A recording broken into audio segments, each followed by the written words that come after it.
کیا بیوی؟ یہ دھوپ نہیں ہے، وہ یتیم عبداللہ قافلہ لے کر آ رہا ہے، یہ اس کے چہرے کا نور ہے۔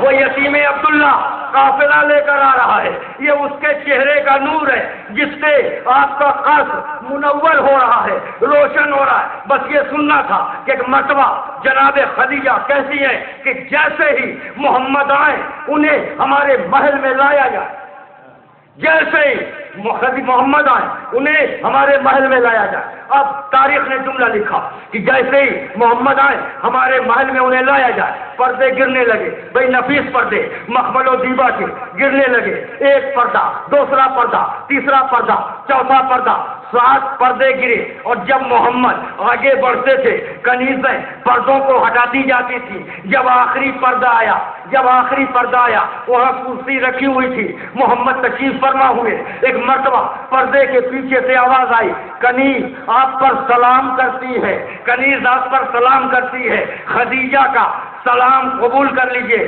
پوچھنا صرف یہ ہے کہ آپ نے جو کچھ کمایا ہے اس قافلے سے، اس رقم کا آپ کیا کریں گے؟ اس رقم کا کیا کریں گے؟ تو ایک مرتبہ سرکار رسالت ماں فرماتے ہیں کہ میرے چچا ابو طالب یہ کہتے ہیں، میرے چچا ابو طالب یہ کہتے ہیں۔ بھئی جملہ رائگاں ہو گیا، آپ نے جملے کے وزن کو نہیں سمجھا، کہا میرے چچا ابو طالب یہ کہتے ہیں، یعنی محمد کی کوئی بات ابو طالب کے بغیر شروع نہیں ہوتی۔ بھئی محمد کی کوئی بات ابو طالب کے بغیر شروع نہیں ہوتی، تو اسلام بغیر ابو طالب کا، اسلام بغیر ابو طالب کیسے شروع ہو سکتا ہے؟ ایک صلوات پڑھ دیں محمد۔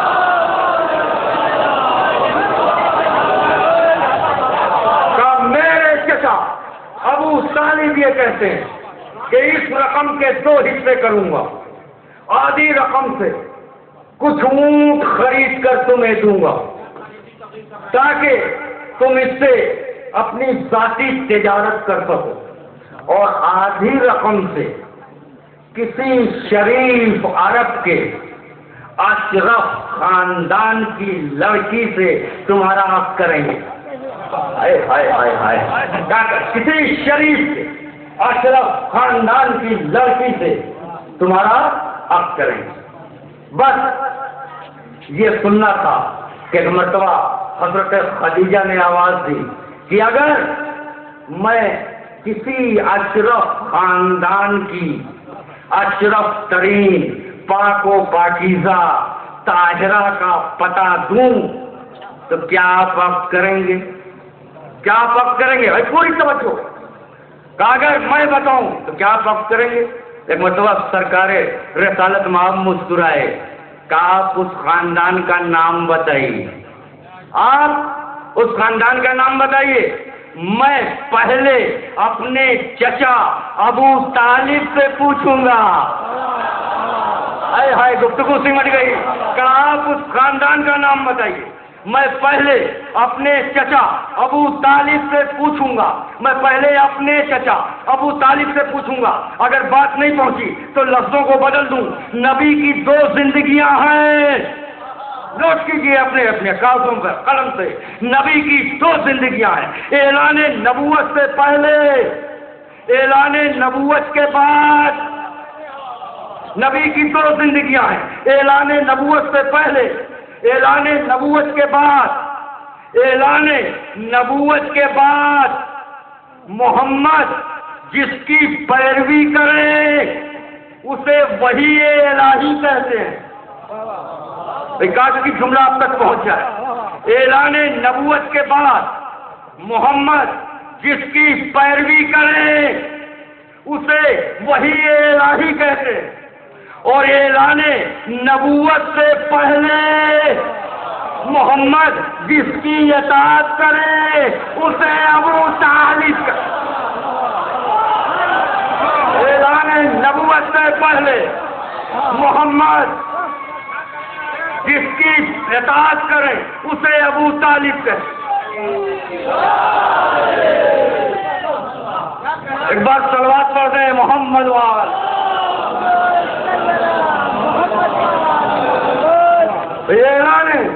نبوت سے پہلے محمد جس کی اطاعت کریں اسے ابو طالب کہتے ہیں۔ کہا آپ اس خاندان کی بیٹی کا نام بتائیے۔ میں پہلے اپنے چچا ابو طالب سے پوچھوں گا، ابو طالب سے پوچھوں گا۔ میرے عزیزو، دل چاہتا ہے کہ ایک جملہ کہہ کر آگے بڑھ جاؤں کہ ایک ہی اب تو ابو طالب کی مرضی سے ہوا، ایک ہی اب تو ابو طالب کی مرضی سے ہوا، کیونکہ عید ابو طالب کا تھا، اس لیے نسل آگے بڑھی، سلامت رہی، کوثر بن گئی۔ ایک ہی اب تو ابو طالب کی اجازت سے ہوا۔ آپ اس خاندان کا نام بتائیے۔ ایک مرتبہ خدیجہ سے جواب ملا کہ کنیز پردے کے پیچھے حاضر ہے، آپ سے آپ کرنا چاہتی ہے۔ میرے عزیزو، اب وہ منزل آ گئی کہ دولہا سجنے لگا، دولہا سجنے لگا۔ تابوت سکینہ سے بات چلی تھی، وہ منزل آ گئی کہ دولہا سجنے لگا۔ اور آج تابوت سکینہ کھلا، آج تابوت سکینہ کھلا۔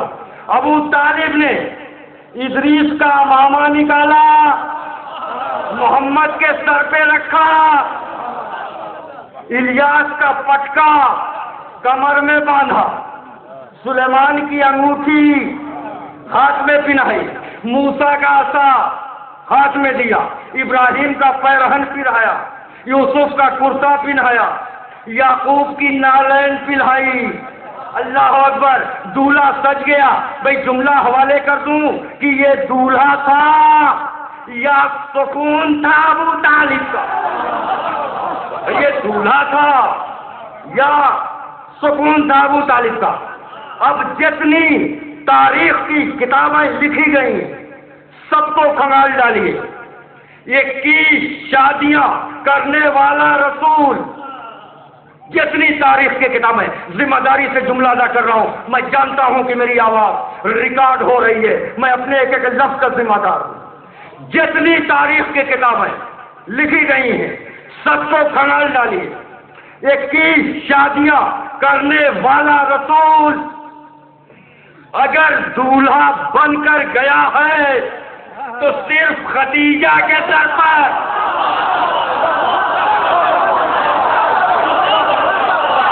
یہ 21 شادیاں کرنے والا رسول اگر دولہا بن کر گیا تو صرف خدیجہ کے در پر، کسی اور کی یہ حسرت پوری نہ ہو سکی۔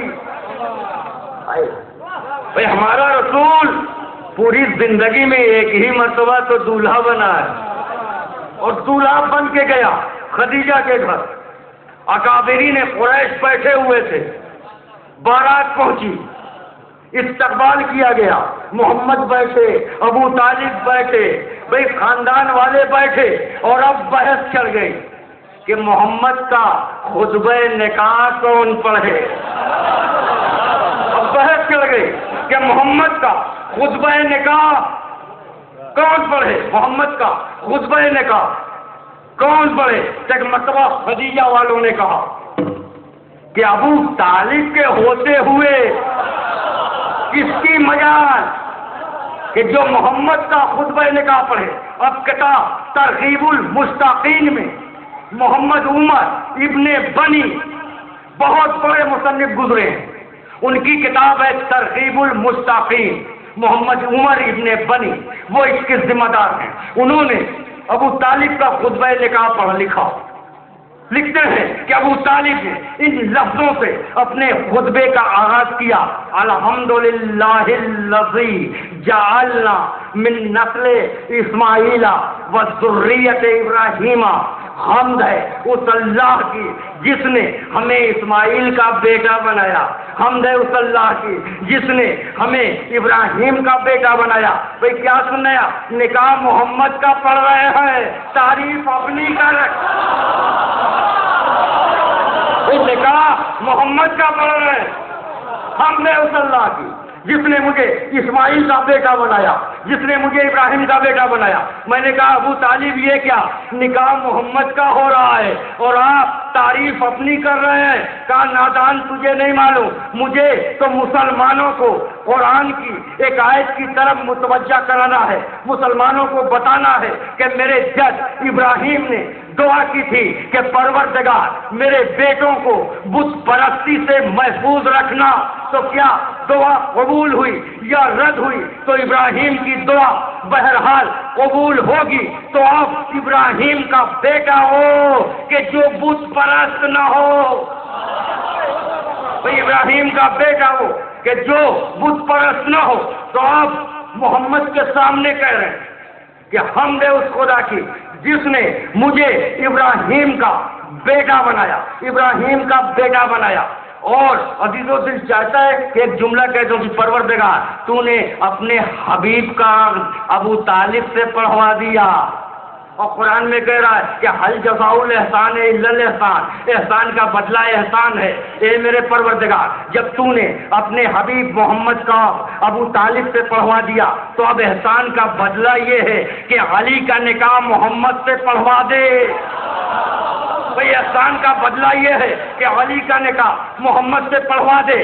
آواز آئی نادان بے ادب نبان، ابو طالب کا یہ احسان مجھ پر تھا، ابو طالب کا یہ احسان مجھ پر تھا۔ تو اب تو صحیح کہ علی کا نکاح میں خود پڑھوں، بھئی علی کا نکاح میں خود پڑھوں، کوئی اور نہیں، بھئی علی کا نکاح میں خود پڑھوں، کوئی اور نہیں۔ اور اللہ نے عرش اعظم پر علی کا فاطمہ کے ذریعے پڑھا، فاطمہ سے پڑھ لیا، عرش پر اللہ نے خود اور پڑھا۔ کسی نے بس آخری جملہ آج کی تقریر کا آخری اور قیمتی جملہ، کسی نے نبی سے پوچھا، بات کو سمیٹ دوں وہیں سے، ابو طالب سے بات چلی تھی، ابو طالب پر ہی سمیٹ دوں۔ کسی نے نبی سے پوچھا کہ یا رسول اللہ آپ نے اپنی بیٹی کا نام فاطمہ رکھا ہے، فاطمہ کے کیا معنی ہے؟ میرے عزیزوں پوری تقریر ایک طرف، یہ ایک جملہ ایک طرف۔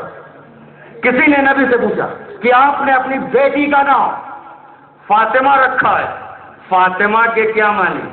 نبی نے کہا فاطمہ کے معنی ہے نارے جہنم سے بچانے والی۔ کسی نے نبی سے پوچھا فاطمہ کے کیا معنی ہے؟ نبی نے کہا فاطمہ کے معنی ہے، آخری جملہ، فاطمہ کے معنی ہے نارے جہنم سے بچانے والی، جو جہنم کی آگ سے بچا لے اسے فاطمہ کہتے ہیں۔ بھئی جو دوزخ کی آگ سے بچا لے اسے فاطمہ کہتے ہیں۔ اب یہ حدیث بھولیے گا نہیں، بھئی فاطمہ کے معنی ہے جہنم کی آگ سے بچانے والی۔ اب جملہ سن لیجئے، جملہ سن لیجئے، اس جملے پر ایک ایک آدمی سے داد چاہوں گا۔ اب جملہ سنیے، فاطمہ کے معنی ہے جہنم کی آگ سے بچانے والی۔ بھئی فاطمہ کی ماں کا، جناب ابو طالب کی ماں کا نام فاطمہ مخزومیہ تھا۔ جا کر جملہ سنیے، ابو طالب کی ماں کا نام فاطمہ مخزومیہ تھا، ابو طالب کی بیٹی کا نام فاطمہ، ابو طالب کی بہو کا نام فاطمہ، ابو طالب کی پوتی کا نام فاطمہ، ابو طالب کی پر پوتی کا نام فاطمہ، ابو طالب کی سگل پوتی معصومہ خون فاطمہ۔ اب جو محشر میں آئے ابو طالب، ادھر بھی فاطمہ، ادھر بھی فاطمہ، ادھر بھی فاطمہ، ادھر بھی فاطمہ، ارے ایک فاطمہ نارے جہنم سے بچا لے ابو طالب کے ساتھ اتنی فاطمہ ایک سلوات۔